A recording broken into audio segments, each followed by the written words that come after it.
Bien, paso al siguiente ponente, que es un clásico de nuestra casa, en esta casa de Llerena, y también por su brillante trayectoria, junto con don Sixto y en el Instituto de Estudios contra la Intolerancia que preside don José Antonio Escudero, precisamente en la Real Academia, de la que forma parte también don Juan Francisco Baltar. Destacar de él en primer lugar que es catedrático, doctor en Derecho y catedrático de Historia del Derecho y de las Instituciones de la Universidad de Zaragoza. Tiene distintas monografías y es verdaderamente un experto en materia de Inquisición, y más concretamente en el tema del que hoy nos va a deleitar. El título de su ponencia es La represión de los judeoconversos en el Tribunal de Llerena durante el siglo XVIII, es decir, el mismo tema que ha seguido don Sixto, pero ya en el siglo XVIII. Tiene la palabra don Juan Francisco Baltar. Muchas gracias por la presentación, gracias también a los organizadores, a Sixto, a Felipe, a Carlos. Gracias por permitirme otra vez estar aquí en Llerena, por haberme permitido disfrutar del viaje, ¿no? Esta mañana, un día frío, de casi invierno, de cielos rasos y soleados. He venido desde Berzocana, allí en las Villuercas, ¿no? En Cáceres, por Don Benito, por Zorita, Don Benito, y luego por La Serena hasta aquí. Ha sido un viaje delicioso. Gracias también por disfrutar, ¿no? De la maestría, de la enseñanza del profesor Escudero y también las intervenciones que me han precedido, de las que han puesto también la base de lo que yo voy a decir ahora y también las que he aprendido. Tengo que decir también, antes de comenzar con la exposición, que voy a solicitar también un poco la condescendencia en términos inquisitoriales. Pues voy a hacer una confesión y pedir una reconciliación con el director del curso, Sixto, porque cuando determinamos el tema de mi intervención y me propuse hablar del siglo XVIII y los judeoconversos, yo tiendo a ceñirme a aquello que más conozco, y como mis orígenes por parte de mis padres, ¿no? Pues son las Villuercas y esta zona de Cáceres, ¿no? Con la provincia de Toledo, pues casi siempre suelo tratar esos temas sobre los que he leído, investigado, busco algo de información y puedo decir modestamente que algo sé, pero siempre Sixto me eleva el objetivo, ¿no? Y me dice que hable, pues, que lo extienda a toda Extremadura. Bien, tengo que decir que le hice caso. El título de la intervención son Los judeoconversos en Extremadura en el siglo XVIII, pero también tengo que decirle que he cumplido mi promesa, porque he vuelto a poner el foco en las Villuercas y haré alguna alusión, ¿no? A estos judeoconversos de Berzocana, de Logosán, de Garcíaz, aunque sea para resolver algún error, ¿no? en la bibliografía. Como digo, aunque en la presentación se ha expuesto que soy un experto en la historia de la Inquisición, yo no soy ningún experto en la historia de la Inquisición. Aquí sí que hay verdaderos expertos en la historia de la Inquisición, empezando por el profesor Escudero. Y digamos que he venido a la historia de la Inquisición casi no obligado, porque no es obligado, pero de manera colateral, ¿no?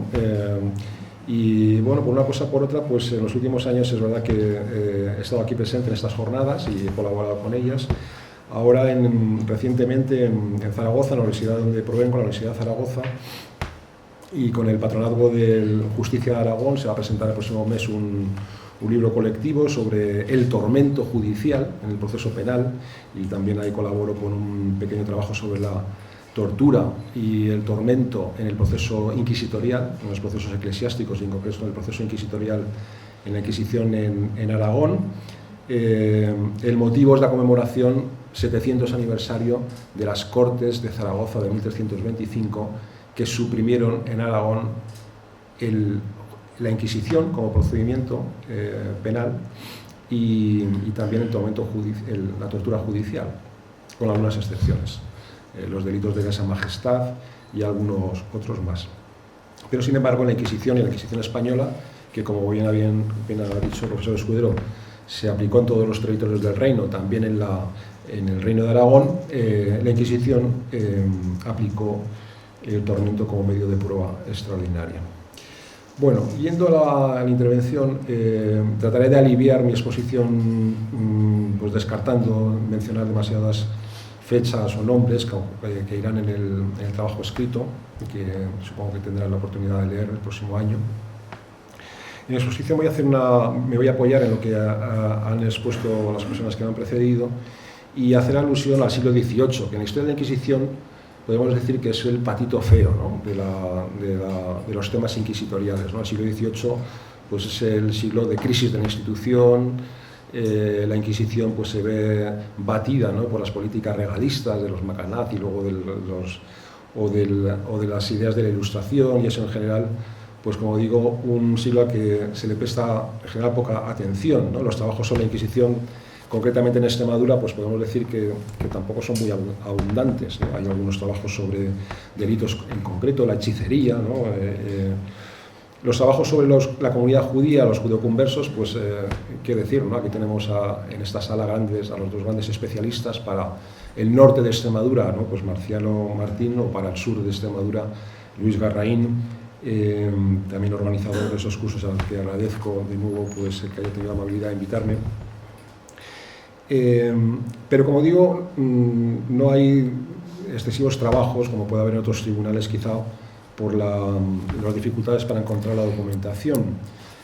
Podríamos citar, y citaré, y haré referencia al trabajo de Martínez Millán en la obra colectiva sobre la historia de la Inquisición en España y América, de Pérez Villanueva y de Escandel Bonet, que hace referencia a este tema en concreto, al Tribunal de Llerena y los judeoconversos, basándose en las relaciones de presos en las cárceles de la Inquisición de Llerena y también en las relaciones de causas que con carácter anual enviaba el tribunal, o debía enviar el tribunal, al Consejo de Inquisición, con una serie de datos como el nombre, vecindad, origen, naturaleza, el motivo por el que se le condena, etc. Algunas veces el Consejo de Inquisición, el Consejo de la Suprema y General Inquisición, tiene que reconvenir, ¿no?, a los inquisidores de Llerena para que aporten estos datos. Como digo, basándome en esos datos y también en la información del Archivo Histórico Nacional, fundamentalmente de dos legajos que he tenido oportunidad de consultar durante estas fechas, el legajo 1987 de Inquisición y el legajo 3728, con algunos expedientes, quizá este último con los expedientes 230 y 254 sean los más original, lo que quizá tenga más valor de la aportación que yo hago y que haré por escrito. Pues sobre eso he elaborado esta exposición. Como digo, en general la Inquisición en el siglo XVIII disminuye en cuanto al número de casos, en cuanto a la estructura inquisitorial, ¿no? Los inquisidores, esto se puede ver, ¿no?, en el análisis, en el estudio de distintos tribunales, en el Tribunal de Zaragoza, por ejemplo, en el Tribunal de Llerena, pues el tribunal encuentra dificultades para cumplir su plantilla, ¿no?, para encontrar comisarios o encontrar familiares de la Inquisición en las distintas localidades. Es un tribunal más benévolo, ¿no?, con respecto a lo que, por ejemplo, nos acaban de exponer sobre los primeros años de la Inquisición, el combate de la Inquisición contra los criptojudaizantes o luego contra los movimientos de alumbrados o protestantes en toda España y singularmente en Extremadura.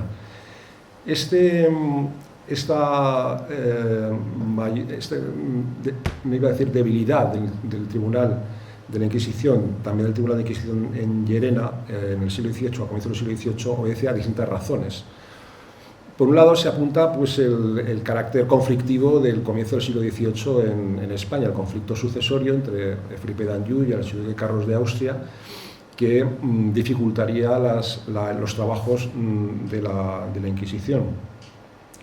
El apoyo de algunas familias significativas judeoconversas al candidato francés, al candidato Felipe d'Anjou, pues también explicaría el menor interés, ¿no?, de los ministros del rey, de la corona, en que la Inquisición hiciese su trabajo. Por otro lado, también sabemos que este grupo de ministros afrancesados y de ministros que rodean los primeros gabinetes de Felipe V, y singularmente la figura de Macanaz, pues son ministros regalistas, ministros que defienden el sometimiento de la Inquisición, de las instituciones eclesiásticas al poder del rey, y en concreto pues eso también explica o explicaría la mayor debilidad de la Inquisición. Sin embargo, ante esa situación, que es la que caracteriza pues, de 1700 a 1715 aproximadamente, hasta el final de la Guerra de Sucesión, de esa situación de postración, de debilidad, la Inquisición, como tantas veces ocurre a lo largo de la historia de esa institución, la Inquisición se rehace. Y la Inquisición, en la segunda y tercera década del siglo XVIII, realiza una campaña o recobra, ¿no?, los vuelos que había tenido en épocas anteriores y vuelve a poner su foco pues, en un objetivo que ya fue protagonista en siglos anteriores, ¿no? Otra vez busca el combate contra los criptojudíos, contra los judaizantes, como lo pone como objetivo. Ese rebrote de la Inquisición o ese nuevo esplendor que tiene la Inquisición obedece también a distintas razones, ¿no? La caída en desgracia de Macanaz en 1715, el acceso, ¿no?, del entorno a Isabel de Farnesio de un nuevo grupo político italiano, la figura de inquisidor general Francesco Giudice entre 1717 y 1720. Todo esto hace o refortalece a la Inquisición.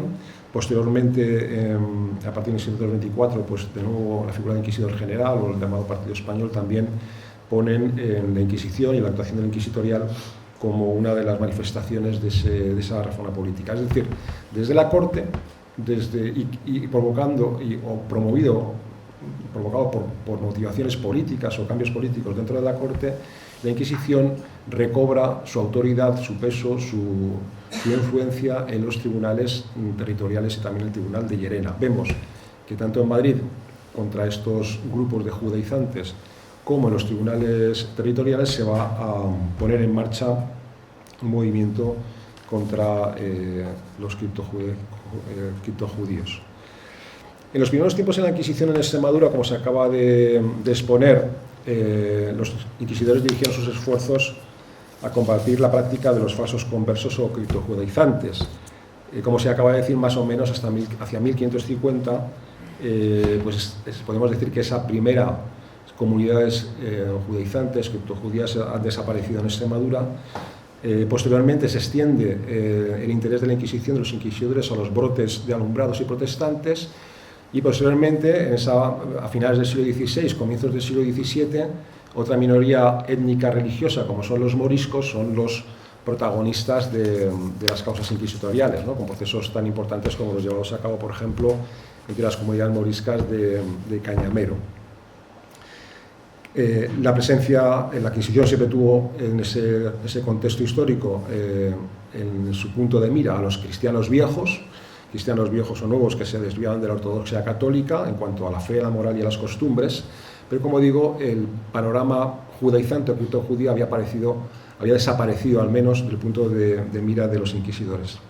Sin embargo, aunque parece que están extinguidas esas comunidades en el siglo XVI, vemos que en el siglo XVII, entre 1600 1680 y luego también en el siglo XVIII, nos vamos a encontrar con causas de judaizantes. En esas relaciones de presos o de causas pendientes aparece, ¿no?, el motivo en el lateral, en el margen, junto al de proposiciones, solicitación, etcétera, aparece la judaizantes una y otra vez. Y es que encontramos presencia de judeoconversos en esas décadas finales del siglo XVIII del siglo XVI y luego en el siglo XVII, judeoconversos que proceden de Portugal, que se infiltran en los territorios de la monarquía hispánica. Como es lógico, los territorios fronterizos y Extremadura entre ellos se encontrarían más expuestos a esa infiltración. Tras la muerte de Felipe II, durante el reinado de Felipe III, hay cierta permisividad, ¿no?, hacia la entrada de estos cristianos nuevos portugueses a través de la frontera, cristianos nuevos portugueses que aportan un valor añadido a la corona, que son prestamistas, que sustituyen el reinado de Felipe IV con el conde duque de Olivares a las comunidades de banqueros italianos, genoveses, y ejercen una cierta esfera de influencia en la corte. Y es verdad también que por distintas razones, a partir de la caída en desgracia del conde duque de Olivares en 1143, a partir de la activación en Portugal de la Inquisición en 1630, a partir de la restauración portuguesa o la rebelión de los portugueses en 1140, se intensifica la acción contra estos judaizantes, como digo, de origen portugués. Entre 1600 y 1679, ante el Tribunal de Llerena, fueron acusadas de judaizar aproximadamente unas 200 personas. En el mismo periodo de tiempo hubo 343 casos de moriscos acusados ante la Inquisición, con especial incidencia durante la primera década del siglo XVII, a la que correspondería, por ejemplo, las causas de los moriscos de Cañamero.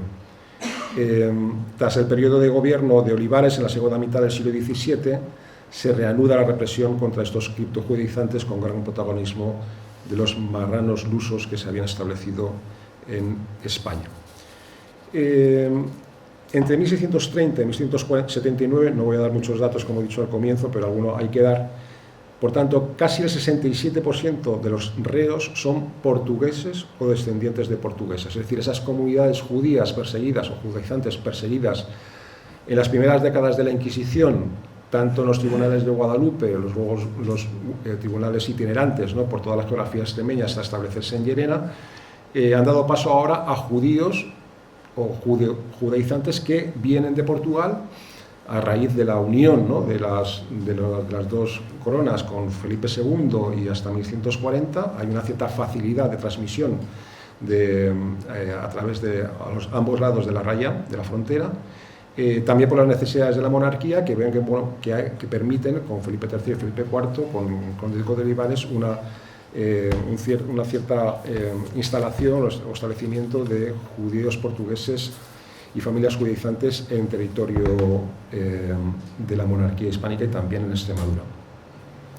En el auto de fe celebrado en 1662 en Llerena, de los 84 judaizantes procesados, el 70% eran portugueses.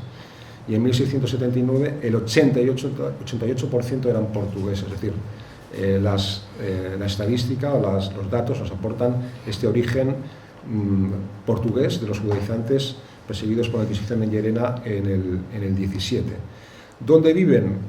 ¿Qué extracción social tienen? Pues es muy parecido a lo que nos han dicho anteriormente: personas jóvenes, maduras, dedicadas al comercio, a la industria, a la artesanía, algunos a la administración, profesiones liberales, que habitan en grandes ciudades, Trujillo, Mérida, Badajoz, Cáceres, y no tanto pues en lugares más apartados o en hábitos rurales. Esta gran represión de judeoconversos de origen portugués en Extremadura, como en otros tribunales inquisitoriales, también los he visto, por ejemplo, en el caso de Zaragoza, en esta misma época, con menor incidencia que en Extremadura, por razones geográficas, cercanía a Portugal. Esta gran represión se produce, como hemos dicho, entre 1640 y 1680, pero no significa que ni a finales del 17 ni en el 18 no se produjeran procesos contra criptojudaizantes en el Tribunal de Llerena. Podemos decir que una primera etapa, hasta 1715, que coincide con la Guerra de Sucesión, es una etapa de limitada actividad inquisitorial. Son pocos los casos que hay localizados en la zona norte, Ciudad Rodrigo, en la zona norte del territorio inquisitorial de Llerena, que, como saben, comprendía también el sur de Salamanca. Ciudad Rodrigo, Zalamea, Llerena, son curtidores, mercaderes, plateros, familias, el lazo familiar, la complicidad familiar, ¿no? Estas denuncias se van concatenando, ¿no?, y van saliendo allegados de los reos. En 1699, por ejemplo, hay un repunte, pero obedece también a causas externas. Por ejemplo, son 30 portugueses, portuguesas, 5 familias que iban en un barco desde Portugal hasta Italia, para refugiarse en Italia, que por razones de la mar acaban en Cádiz. Las autoridades inquisitoriales de Cádiz los derivan a Sevilla, de Sevilla, por distintas razones, acaban en Llerena, pero por una gestión simplemente administrativa de la Inquisición. Son derivados hacia esas zonas. Como digo, 1705, 1706, hay casos, pocos, judaizantes de origen portugués, localidades también, pues San Felices de los Gallegos, Lumbrales, Garganta de la Hoya, Cuacos, Hinojosa de la Ribera, Badajoz, etc. La Guerra de Sucesión es una época de escasa actividad, poca actividad en la represión de los judaizantes. A partir de esta restauración, ¿no?, o esta reactivación del Santo Oficio tras la guerra, entramos en una, comparado con la época anterior, gran persecución. que abarcaría la década siguiente, o si se quiere, hasta 1730, 1716-1725, centrados en familias pacenses que provienen también o tienen un origen portugués inmediato, o en los abuelos, remontándose a generaciones anteriores, pero también se introducen otro valor de información, que es los informes de otros tribunales. Es decir, se remiten informes de tribunales como la Inquisición de Logroño, la Inquisición de Valladolid, de judaizantes que han sido encausados, procesados en esos tribunales y que han huido, se han establecido en Extremadura. Por ejemplo, Pascual de la Peña, el matrimonio de Pascual de la Peña y Leonor Enríquez, de origen portugués, a que se vinculan 9 personas más que son también encausadas por el Tribunal de Llerena. También en esta época aparecen ya no solamente desde el punto de vista social, ¿no?, de los trabajos o de la relevancia social de estas personas, aparecen personajes de cierto prestigio, de cierto relieve. Por ejemplo, Baltasar de Castro, administrador de rentas reales, entre otras la del tabaco, en Valladolid, en Badajoz, y que es encausado, hombre de gran patrimonio. Otra de las razones que se apuntaba para esta reactivación del Santo Oficio serán los problemas económicos o hacendísticos del Santo Oficio y la necesidad de recaudar o rellenar las arcas inquisitoriales buscando confiscación de bienes. Ya sabemos que esta idea de la confiscación de bienes y de la actividad de la inquisitorial es polémica, pero en este caso sí que se dirige a un personaje, Baltasar de Castro, que es, como digo, tiene una relevancia en la ciudad y un gran patrimonio, y que además se pone en relación con otros elementos, con otras circunstancias, otros elementos que he visto, por ejemplo, en el Tribunal de Zaragoza, y es la connivencia con oficiales, ministros de la Inquisición, la connivencia mediante sobornos o mediante favores o mediante relajación de las medidas que se introducen contra estos reos inquisitoriales. En concreto, resultó de esta investigación que Cristóbal de Toro, secretario del secreto del Tribunal de Llerena, es castigado, encausado y castigado por el tribunal por connivencia con Baltasar de Castro, ¿no? Él debía ser amigo o deudo y le favorece en esta causa inquisitorial. Bueno, no voy a ir pasando algunas cosas que aparecerán en la publicación, pero de estas relaciones, como digo, de presos o de causas de los años 15 al 20, aparecen datos, pues normalmente, como digo, pues la vecindad, la naturaleza, la edad, el motivo por el que es encausado, en este caso judaizante. Aparecen también algunas referencias más. Son como mucho 15, 20 las personas que aparecen relacionadas por año. Algunas veces se repiten, ¿no?, porque las causas vienen de atrás y permanecen todavía años después. Aparece, por ejemplo, y estas son las referencias que quería hacer locales a Berzocana, aparece un tal Fray Fulgencio de Berrocana, que es un franciscano del conventual de Burguillos en Sevilla, sacerdote confesor, acusado de judaizar, pero sospechoso de herejía y de tener pacto con el demonio, ¿no? A veces los límites entre la acusación de judaísmo y otros delitos como estos, ¿no?, de herejía, de pactos con el demonio, de hechicería, de supersticiones, de creencias esotéricas, pues a veces no es fácil de discernir. Yo creo que este Berrocana es Berzocana, y máxime cuando utiliza el nombre de Fulgencio, ¿no? O sea, Fulgencio y Florentina son los patrones de la localidad de Berzocana y de la diócesis de Plasencia, y hablar de un Fulgencio y Berzocana pues es habitual, ¿no?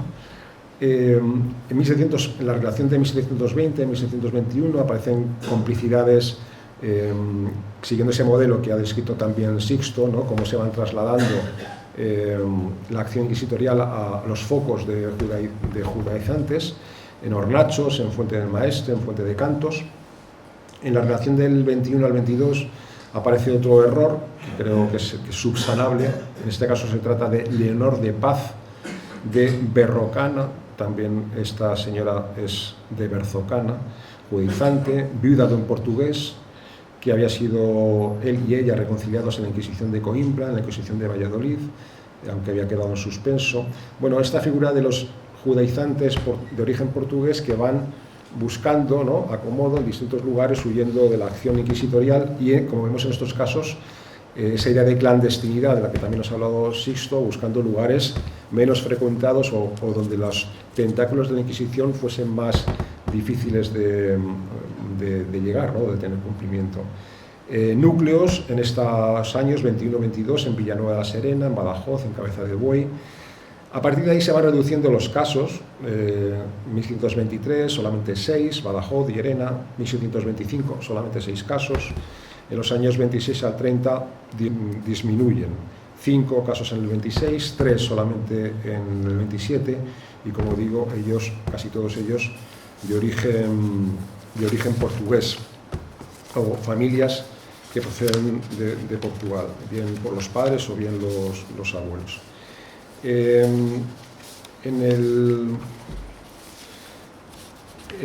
Podríamos decir que tras el recrudecimiento de casos en la década desde el 15 en adelante hasta el 30, posteriormente desciende el número de causas contra judaizantes y que prácticamente desaparecería, ¿no? Ya no habría comunidades judaizantes o grupos judaizantes o familias judaizantes. Sin embargo, todavía nos encontramos con posterioridad a la segunda mitad del siglo XVIII, y es las noticias que nos transmite la información contenida en el legajo 3728 de Inquisición del Histórico Nacional, esos expedientes 230 y 254. Todavía encontramos familias, grupos, ¿no?, que judaizaban en Extremadura. En este caso, que hace referencia a 3 generaciones, un grupo familiar de 3 generaciones que proceden de un matrimonio, Domingo Gracia y Francisca Fernández. No sabemos muy bien si se trata de cristianos nuevos procedentes de Portugal o si se trata de un núcleo familiar autóctono, cosa que sería quizá más relevante, itinerante, pero que tiene como zona de territorio donde se relacionan las localidades de Abertura, de Villamesías, de Logrosán, ese entorno son encausados los padres, son encausados los hijos, menos uno de ellos. Ahí se extienden, ¿no?, pues a primos, a otros familiares, y, como digo, nos aportan bastante información sobre cuál sería el carácter de este supuesto o estas supuestas prácticas judaizantes, ¿no?, judaizantes. Con concreto, en el proceso seguido contra Josefa Gracia, natural de Logrosán, en 1754, que al final fue condenado a jurar de levi, que confiesa voluntariamente ante el inquisidor Sopeña. En sus declaraciones, esto es una nota que aparece en muchos de estos casos de judaizantes, y lo que determina el carácter de que sean judaizantes, aunque es discutible. En sus declaraciones afirmaban que la ley de Moisés era suficiente para salvarse, sin necesidad de guardar los sacramentos, salvo el matrimonio. Esa declaración de la ley de Moisés aparece en muchos de esos, como digo, procesos. Sin embargo, ¿qué es lo que se entiende por la ley de Moisés? Es ya, como digo, más discutible. Por ejemplo, dice, con motivo de quedar concertada la boda entre su hermana Isabel Gracia, hermana menor de Josefa, y Gabriel Pérez, hacia el año 1647, la familia de Josefa y de Isabel pues se vieron en la obligación de confesar ante la familia del novio, Gabriel Pérez, que ellos eran creyentes y observantes de la ley de Moisés, que era la fe que se debía guardar por ser la mejor para salvarse. Recordaba también Josefa que cuando iba con su familia, con sus hermanos, con sus padres, de viaje hacia otros pueblos y días de precepto, días de festivos, confesaban que solo la ley mosaica era necesaria y que no era necesario oír misa, y dejaban de existir así algunos días de precepto. O, por ejemplo, estando en la localidad de La Abertura, con una tía de esta familia, con la tía de Josefa y de Isabel, con sus primos, Manuel y María, pues su tía le pasaba la mano por la cara y los ojos, ¿no?, diciendo que Josefa, niña, unos años antes, era una gallina ciega, ¿no? Es decir, que no estaba instruida en el judaísmo, todavía no conocía las verdades de la ley mosaica. O con motivo del fallecimiento de algunos familiares, en 1746, pues los padres, con motivo del fallecimiento de un primo, Francisco Núñez, vecino de Albalá, pues los padres durante 9 días no comieron carne, hicieron ayunos y ritos funerarios que eran propios de los judíos. ¿Hasta qué punto las declaraciones de estas personas que se recogen en estas informaciones son verdadero judaísmo, costumbres que se habían transmitido antiguas en el seno de la familia, escaso conocimiento de la doctrina cristiana, ¿no? falsa, una mezcla de ignorancia y de falta de instrucción, o un conjunto de creencias y de ritos de un supuesto origen judío transmitidos en un seno familiar? Bueno, son preguntas que aparecen una y otra vez como consecuencia de la lectura de estas informaciones. Resumiendo, y para finalizar, porque creo que ahora tenemos a las 8:15 una visita guiada por la ciudad, supongo que será para ustedes más interesante que seguir escuchando esta intervención. Se trata de complicidades familiares que se mueven, como digo, en el núcleo de esas relaciones de sangre entre padres, hijos, nietos, en ocasiones también se extienden a los tíos, primos, etc. Que, aunque en la mayor parte de los casos se mueven en ciudades, en el ámbito urbano, en ciudades importantes, en Badajoz, en Cáceres, en Mérida, pero también, como hemos visto, en algunos casos buscando quizá esa clandestinidad o buscar un lugar más seguro, alejado de la intervención de la Inquisición, sabiendo que, por ejemplo, en el siglo XVIII la presencia de los familiares de la Inquisición se reduce, ¿no? En los pueblos, en el ámbito rural extremeño, pues se puede hablar de una cierta clandestinidad o de búsqueda de refugio en el ámbito rural. El origen portugués es manifiesto en el siglo XVII, claramente, en el siglo XVIII, como hemos dicho también en el origen, pero no hay que descartar un origen autóctono de algunas, claramente menor, de algunas de estas familias o núcleos o grupos judaizantes extremeños del XVIII. Hay una clara información de cruce de información entre los tribunales que hace levantar casos en Extremadura, probablemente provenientes de otros lugares, con otros orígenes. En estos casos el origen andaluz, ¿no? Sería también mayoritario, es decir, judaizantes, portugueses o no, que desde Andalucía vienen a refugiarse, buscar refugio, seguridad en Extremadura. El papel de la mujer, ¿no? Aparece una y otra vez, también en este siglo XVIII, como en el mantenimiento de estos ritos, costumbres. Aparece una y otra vez por la figura de las abuelas, la figura de las tías, la figura de la mujer. Hay creo recordar, la única mujer relajada a comienzos del XVIII, en efigie, en estatua, es una que se llama María Saldaña, que literalmente se dice por su papel dogmatizante, ¿no? Dogmatizante en la transmisión de estas creencias y ritos judíos en el seno familiar. Y por último, como he dicho anteriormente, resulta difícil de la lectura a veces de esta información inquisitorial distinguir qué hay de judaísmo y qué hay de viejas creencias, supersticiones, ritos o costumbres familiares que son transmitidas en el seno de estos grupos y qué hay de un verdadero creencias judaicas que respeten ritos, ceremonias, festividades, etc. Como he dicho al comienzo, esta información que todavía, porque tengo algunos documentos que me gustaría consultar en el Archivo Histórico Nacional, pues llega hasta más o menos 1755, 1760. No he tenido o no he encontrado hasta ahora información posterior a esta fecha, aunque supongo que existirá.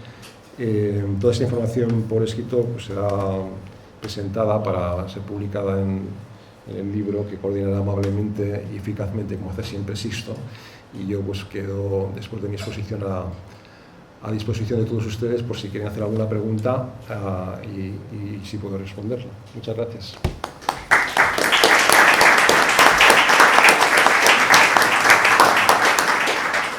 Muy bien, muchas gracias a don Juan Francisco Baltar por su pormenorizada exposición, que además nos ha dado lugar a conocer casos particulares de extrema curiosidad, ¿no? Bien, ahora tenemos muy pocos minutos, pero sí vamos a abrir un brevísimo turno por si hubiera alguna pregunta por parte del público. Sí.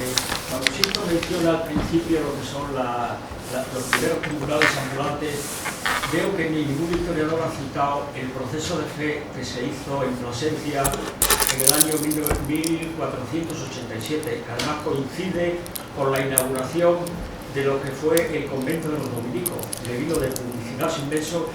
Ciertamente, de este proceso, yo por lo menos he encontrado muy pocos datos, siempre son referencias, pero sí hay datos de lo que es la constitución del tribunal. De hecho, este proceso no se hizo antes porque la Inquisición dio prioridades a otros lugares más importantes. No sé si lo conocías o tenías datos. Evidentemente no he hecho referencia a este dato que muy bien nos apuntas, como no he hecho referencia a otros muchos, porque era imposible, dado que yo quería abarcar esas campañas, diferentes campañas en donde se centra el Tribunal de la Inquisición y de forma masiva. Es verdad que yo esa documentación concreta no la he podido manejar, sí tengo referencias sobre ella, al igual que apuntas tú, y no tengo referencias documentales, pero sería muy interesante poder conocerla de una manera más concreta. Yo creo que es que no se ha hecho, yo tampoco, y he mirado toda la historiografía, que no es mucha, sobre la represión de los judeoconversos durante esas primeras décadas, y no he encontrado una referencia concreta, digo, un estudio concreto, concienzudo, documental sobre el mismo. En esa magnífica exposición sobre el origen de la Inquisición, que me parece muy decisiva, si nos podría decir de alguna manera, porque yo me he preguntado muchas veces por qué en el Consejo de la Inquisición, que hay dos secretarías, la de Castilla y la de Aragón, el tema indiano no va a la de Castilla sino a la de Aragón, en relación al origen de las dos Inquisiciones de Castilla y de Aragón. Y a Sixto, ¿cómo ve él en la etapa, en la evolución que ha hecho de la represión judaizante desde los primeros tiempos de Guadalupe a la segunda mitad del siglo XVI, al final, en la segunda mitad del XVI, como es experto en el alumbradismo, cómo entiende él, porque no lo logro yo tampoco de articular en mis investigaciones, el tema del alumbradismo con el tema judaizante, que parece ser que el clima de represión ya se empieza a calmar, y aparece el tema del alumbrado, como articula la Inquisición, que está aquí, creo, Luis Larraín nos lo dirá mejor, en el Palacio de Luis Zapata. Los inquisidores aquí ya tienen que atajar esos otros problemas. ¿Cómo lo ve Sixto este asunto? Bueno, ciertamente lo que Consuelo Cuarto plantea es un problema conocido y no resuelto, es decir, como ha dicho ella, ¿por qué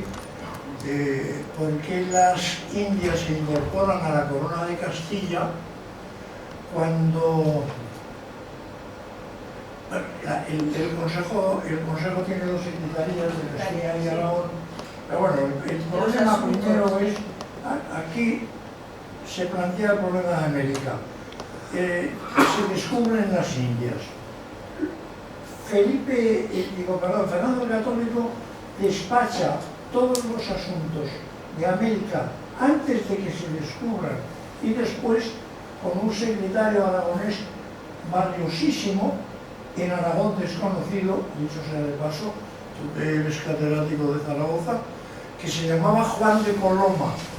Este Juan de Coloma fue el que llevó todos los papeles de Indias. El secretario, bueno, luego ahora que estamos en tiempos de corrupción y tal, pues hubo también un secretario aragonés que se llamaba Conchillos, que fue en la Caraba, ¿no? Y terminaron empapelándolo, ¿no?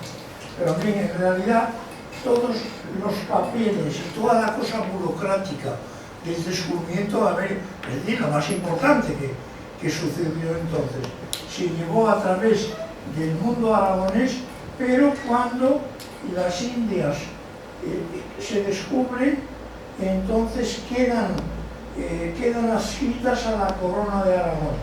Y en concreto, en el Consejo de Inquisición, como tú muy bien sabes, y has recordado que había una Secretaría de Aragón y una Secretaría de Castilla, todos los asuntos de Indias a la Secretaría de Aragón. Perdón, a la Secretaría de Castilla, cuando la habían llevado hasta el descubrimiento de los secretarios aragoneses. ¿Por qué hizo eso Fernando el Católico? Pues no se sabe, no se sabe. Yo tengo una suposición que me parece bastante plausible, pero es que en historia yo estoy obsesionado con esto, porque creo que la mayor parte de las confusiones es que la gente confunde lo que es posible de lo que es probable, lo que es probable de lo que es seguro y lo que es posible de lo que es imposible. Sencillamente eso, y la gente no se confunde, ve en un papel, la gente se confunde, ve en un papel, no sé qué tal, que es posible y lo da como seguro. Conmigo es que no es seguro. Por consiguiente, la respuesta a la pregunta es, yo creo que no se sabe. Y se podría saber si hubiera algún documento. ¿Yo qué creo que pasó? También otras personas. ¿Yo qué creo que pasó? Pues una cosa absolutamente sencilla. Fernando el Católico era un señor muy pragmático que gobernaba Castilla con absoluta facilidad y que tenía enormes dificultades con sus paisanos porque las cortes aragonesas eran muy duras, se necesitaba la mayoría, la unanimidad de acuerdos de los brazos para adoptar algo, y Fernando el Católico tenía grandes dificultades. En suma, yo creo que Fernando el Católico, que fue el que decidió, incorporó las Indias a la corona de Castilla por gobernarlas con más facilidad que si las hubieran incorporado a la corona de Aragón. Amén.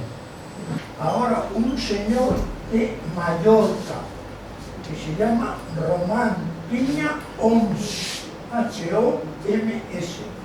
Román Piña Ons acaba de escribir un libro que se titula ¿Por qué las Indias fueron incorporadas a la corona de Castilla? Román Piña, que tú lo conocerás. Sí, sí, muy bien, muy bien. Pues acaba, o sea que si pudiéramos traerle ahora aquí, pues que nos lo explicara, pero que el tema es fascinante, porque claro, eso tuvo muchísimas consecuencias, ¿no? Porque luego resulta que los aragoneses para ir a las Indias tenían que pedir permiso y únicamente la circulación completamente fácil era para los castellanos. Todo eso cuando Fernando el Católico había tenido unos secretarios aragoneses, el bueno y el malo, Juan de Coloma y el tal Conchillos. Ellos habían manejado todos los papeles, habían entendido con Colón, etcétera, etcétera. O sea que este es un tema, y perdonen que me entretenga, pero que me parece que es enormemente importante, porque claro, no es que se incorporara ahí, que fueron por el Mediterráneo, en la isla de Sicilia, una ciudad, no sé qué, se incorporó, no, se incorporó el mundo entero, se incorporó todo ultramar. Pues este Román Piña ha publicado un libro con eso. Nada, muchas gracias.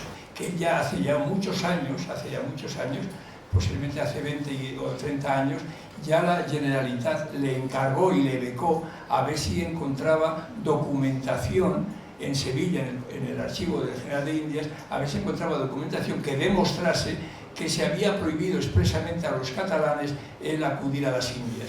Estuvo becado y estuvo ahí investigando y no encontró nada, El que después Román Piña, siguiendo esa línea, haya sacado ese libro de por qué las Indias se incorporaron a la corona castellana me parece lo más interesante.